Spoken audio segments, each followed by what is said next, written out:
சின்ன மருமக சீரியல்ல அடுத்து நடக்குது பார்க்கலாம். இங்க ஈஸ்வரிய ராஜாங்கம் கழுத்த புடிச்சு வீட்ட விட்டு வெளிய தொரத்துனா நல்லா இருக்கும்னு நினைச்சீங்கன்னா, மறக்காம இந்த வீடியோக்கு லைக் பண்ணிடுங்க.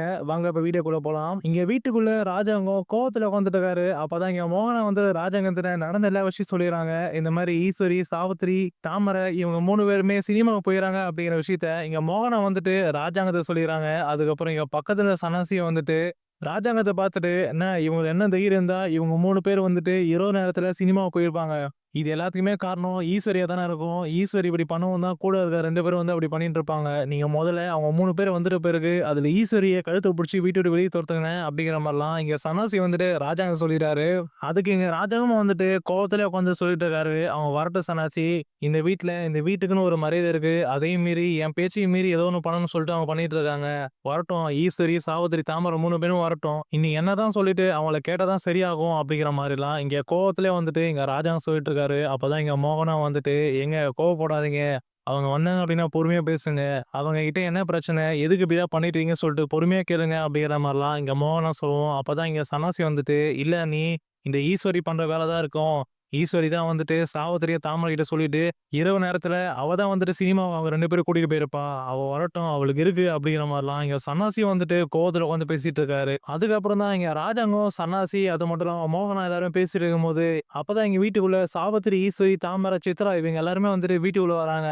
வீட்டுக்குள்ள வரவும் இங்க ராஜாங்கம் எழுந்து நின்டு, ஈஸ்வரியும் சாவித்திரியும் பார்த்துட்டு, "எங்க போயிட்டு வரீங்க இந்நேரத்துக்கு?" அப்படிங்கிற மாரி கோவமா வந்துட்டு கேட்கிறாரு. உடனே ஈஸ்வரியும் வந்துட்டு, "சினிமாக்கு போயிட்டு அப்படியே சாப்பிட்டு வரோம் மாமா." அப்படிங்கிற மாரிலாம் இங்க ஈஸ்வரி சொல்லிர்றாங்க. அதுக்கப்புறம் இங்க சன்னாசிய வந்துட்டு, "சினிமாக்கு போற நேரமா ஈஸ்வரி இது?" அப்படிங்கிற மாரி சொல்லிட்டு, இங்க சன்னாசி கோவத்திலே போயிட்டு, இங்க ஈஸ்வரியோட கன்னத்துல அடிச்சுறாரு. அதுக்கப்புறம் இங்க ஈஸ்வரி கன்னத்துல அடிச்ச உடனே, அங்க வீட்ல இருக்க எல்லாரும் வந்துட்டு வந்துர்றாங்க.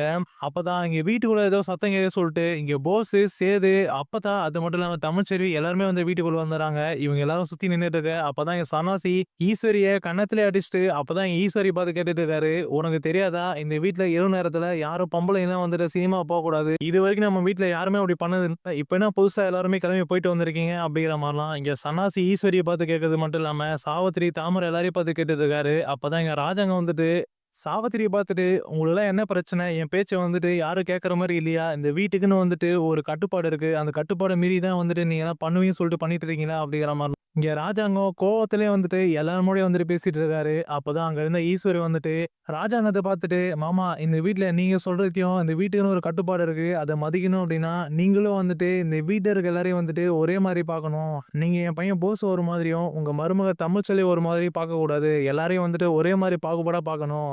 ஆனா என் பையனுக்கு மட்டும் என்ன தப்பு பண்ணாலும் அவனுக்கு மட்டும் தண்டனை குடுக்குறீங்க.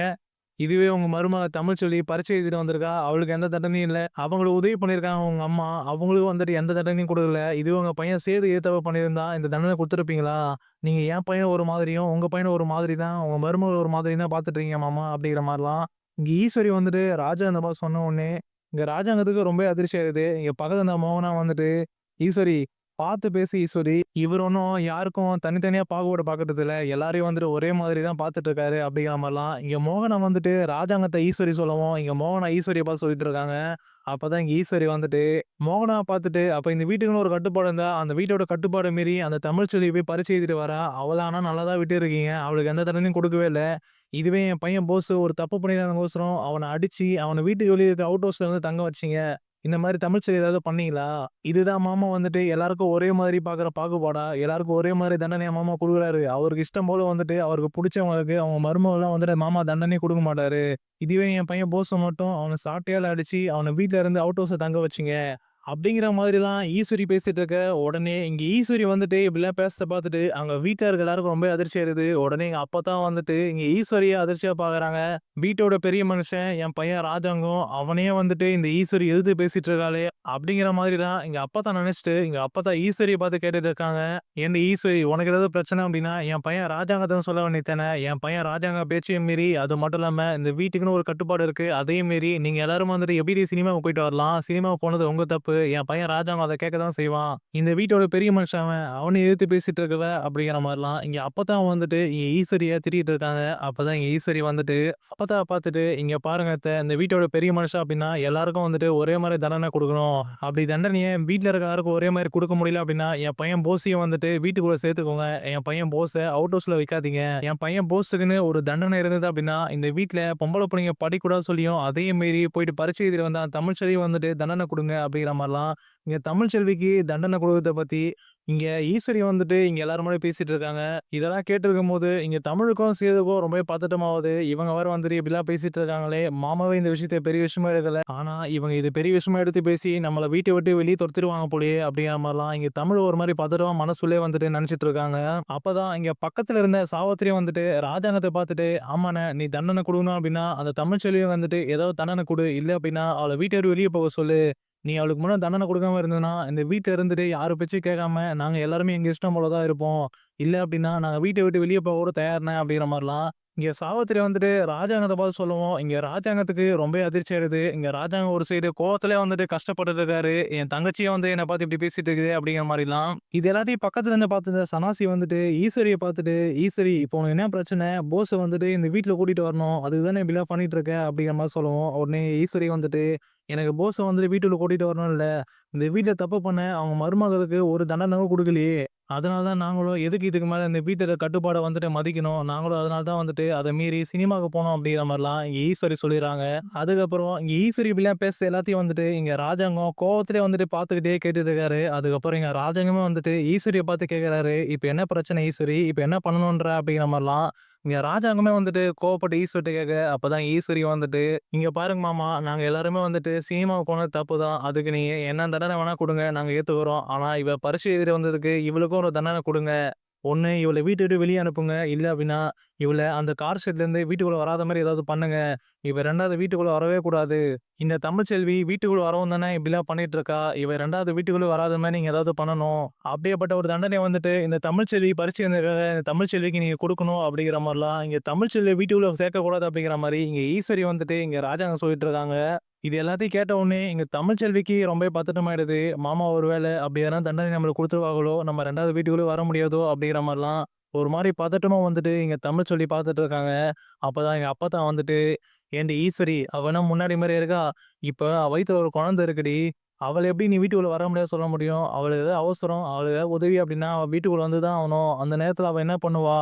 அப்படிங்கிற மாதிரிலாம் எங்க அப்பத்தா வந்துட்டு தமிழுக்கு ஆதரவா பேசிட்டு இருக்க, உடனே எங்க ஈஸ்வரி வந்துட்டு, "அவ வயித்துல குழந்தை இருக்கு. அவள யாராவது பார்த்துக்கணும் அப்படின்னா, அந்த தமிழ்ச்செல்விய அவங்க அம்மா, அப்பா வீட்டுக்கு அனுப்பி வச்சுருங்க. அவங்களே வந்துட்டு அவளையும், அந்த தமிழ்ச்செல்வியும், அந்த குழந்தைய பார்த்துக்கட்டும்." அப்படிங்கிற மாரிலாம் இங்க ஈஸ்வரி சொல்லிர்றாங்க. இங்க ஈஸ்வரி இப்படிலாம் சொல்லவும், இங்க அப்பத்தாக்கு அடுத்து என்ன பேச தெரியாம ஒரு மாரி வாயடிச்சு நிக்கிறாங்க. அப்பதான் இங்க மோகனா வந்துட்டு தமிழுக்கு ஆதரவா வந்துட்டு, "ஈஸ்வரி, நீ பேசுறது ரொம்ப தப்பு. அவ கர்ப்பமா இருக்க பொண்ணு. அவளுக்கு இப்படிலாம் பண்ணக்கூடாது. அவ வீட்டுக்குள்ளயே வரலாம், போலாம்." அப்படிங்கிற மாரி அவ இருந்தா தான் வந்துட்டு அவளுக்கும் வந்துட்டு அது உதவியா இருக்கும். அவள தனியா வந்துட்டு வீட்டுக்கு வெளிய வச்சோம் அப்டின்னா, அது அவளுக்கு ஆபத்தா தான் முடியும் அப்டிங்கிற மாரிலாம், இங்க மோகனா வந்துட்டு தமிழுக்கு ஆதரவா பேச வராங்க. அப்பதான் இங்க ஈஸ்வரி வந்துட்டு, "அக்கா, அவ வந்துட்டு எப்டினா இருந்துட்டு போட்டும். உனக்கு ஞாபகம் இல்லையா? அவளால தான் வந்துட்டு மாமா ஜெயிலுக்கே போனாங்க. அப்படியாப்பட்டவள வந்துட்டு நம்ம எதுக்கு பாத்துக்கணும்? அது மட்டும் இல்லாம, நம்ம வீட்டோட கட்டுப்பாட்டையும் மீறி, மாமாவும் மீறி அவ பரீட்சை எழுதிட்டு வந்திருக்கா. அப்படியாப்பட்டவளுக்கு இப்டி ஒரு தண்டனை குடுக்குறது தப்பே கிடையாது." அப்படிங்கிற மாரிலாம் ஈஸ்வரி சொல்லிட்டு இருக்காங்க. அதுக்கப்புறம் தான் இங்க ராஜாங்கம் எல்லார் முன்னாடியும் வந்துட்டு சொல்லிட்டு இருக்காரு. "இந்த வீட்ல இப்ப நான் சொல்றது தான் வந்துட்டு எப்பயும் இருக்கும். இந்த புள்ள தமிழ்ச்செல்வி யாருக்கும் தெரியாம பரீட்சை எழுதுனனால செல்வி இந்த வீட்டுக்குள்ள வரவே கூடாது. அந்த கார் ஷெட்ல இருக்க குடிசையில மட்டும் தான் இருக்கணும்." அப்படிங்கிற மாரிலாம் இங்க ராஜாங்கம் தமிழ்ச்செல்விக்கு தண்டனை குடுத்துறாரு. இங்க ராஜாங்கம் இப்படி சொல்லவும், இதெல்லாம் கேட்டவுடனே இங்க ஈஸ்வரிக்கு, சாவித்திரிக்கு, தாமரைக்கு எல்லாருமே ரொம்ப சந்தோஷமாயிடுது. இதுக்கு மேல தமிழ்ச்செல்வி வீட்டுக்கு வரமாட்டா அப்படிங்கிறத. இதுக்கப்புறம் தான் இங்க ராஜாங்கம் இன்னொரு விஷயமும் சொல்லிட்டு இருக்காரு. என்னையும் மீறி, இந்த வீட்டோட கட்டுப்பாட்டையும் மீறி சினிமாவுக்கு போன ஈஸ்வரி வந்துட்டு இதுக்கு மேல இந்த வீட்ல இருக்கக்கூடாது. ஈஸ்வரியும் வந்துட்டு அவுட் ஹவுஸ்ல போஸ் கூட இருக்கட்டும் அப்படிங்கிற மாரிலாம், இங்க ராஜாங்க வந்துட்டு கோவத்துல ஈஸ்வரிக்கும் வந்துட்டு சொல்லிறாரு. இத கேட்டவுடனே ஈஸ்வரிக்கு ரொம்பவே பதட்டமாயிடுது. அதுக்கப்புறம் இங்க ராஜாங்கம் சனாசிய பார்த்து கேட்கிறாரு. "சனாசி, உனக்கு வந்து சரியா படுதா? ஈஸ்வரிய வெளிய இருக்க அவுட் ஹவுஸ்ல போஸ் கூட இருக்கட்டும். இதுக்கு மேல இவங்களும் வந்துட்டு இரவு நேரத்துல சினிமாவுக்கு போனதால, இவங்களுக்கு நான் குடுக்குற தண்டனையா இவங்களும் வீட்டுக்குள்ள வரக்கூடாது." அப்படிங்கிற மாரி இங்க ராஜாங்கம் சனாசி பாஸ் கேட்டுட்டு இருக்காரு. அப்பதாங்க சனாசி வந்துட்டு, "அண்ணா, நீங்க சொல்றது சரிதாண்ணா. இதுக்கு மேல ஈஸ்வரி இந்த வீட்டுக்குள்ள இருக்க வேணாம். நீங்க இப்போ சொல்லுங்க. இவள கழுத்த புடிச்சு நானே வெளிய தொரத்தி விட்டுர்றேன். அப்படிங்கிற மாரிலாம் இங்க சன்னாசி வந்துட்டு ராஜாங்கத்துக்கிட்ட ஈஸ்வரிய போய் சொல்லிட்டு இருக்காரு. அப்பதான் வந்துட்டு இத கேட்ட உடனே இங்க ஈஸ்வரிக்கு, சாவித்திரிக்கு, தாமரைக்கு எல்லாருமே ரொம்ப பதட்டமாயிடுது. அப்பதான் இங்க ஈஸ்வரி வந்துட்டு மனசுல நெனைக்கிறாங்க. இந்த தமிழ்ச்செல்விய வீட்ல இருந்து வெளிய துரத்தலாம் பார்த்தா, கடைசியா நம்பளே வந்துட்டு இந்த வீட்ல இருந்து வெளிய போற நெலைம வந்துச்சே அப்படிங்கிற மாரிலாம் இங்க ஈஸ்வரி ரொம்ப பதட்டமா வந்துட்டு ராஜாங்கத்த பார்த்துட்டு இருக்காங்க. அதுக்கப்புறம் இங்க ராஜாங்கமும் வந்துட்டு தமிழ்ச்சொல்லியும் வந்துட்டு வீட்டுக்கு வெளியில தான் இருக்கணும். இதுக்கு மேல வீட்டுக்குள்ள வரக்கூடாது. ஈஸ்வரி வந்துட்டு வீட்ட விட்டு வெளிய போயிட்டு அந்த அவுட் ஹவுஸ்ல தங்கணும் அப்படிங்கிற மாரி சொல்லிட்டு அங்கருந்து கிளம்பி போயிறாரு. இந்த பக்கம் சேதுக்கும், அப்பதாக்கும் ரொம்பவே பதட்டமாயிடுது. தமிழ்ச்செல்வி வேற வயித்துல குழந்தை வச்சிருக்கா. இப்படி இருக்கவள வந்துட்டு ராஜாங்கம் அப்படி சொல்லிட்டு போயிட்டானே, வீட்டுக்குள்ள வரக்கூடாதுன்னு சொல்லிட்டு அவ என்ன பண்ணும் அப்படிங்கிற மாரிலாம் இங்க தமிழ்ச்செல்வி நெனச்சு இங்க சேதும், அப்பத்தா வந்துட்டு கவலைப்பட்டுட்டு இருக்காங்க. அதுக்கப்புறம் தான் இங்க சன்னாசி வந்துட்டு ஈஸ்வரிய போஸ் கூட போயிட்டு அந்த அவுட் ஹவுஸ்ல இரு அப்படிங்கிற மாரி இங்க ஈஸ்வரிய வந்துட்டு போஸ் கூடவே இங்க சன்னாசி அனுப்பி வச்சுறாரு. இப்ப பொறுத்திருந்து பார்க்கலாம். இங்க ராஜாங்கமும் ஈஸ்வரிய வீட்ட விட்டு வெளிய போக சொன்னதுனால அடுத்து என்ன நடக்க போகுது அப்படிங்கிறதையும்.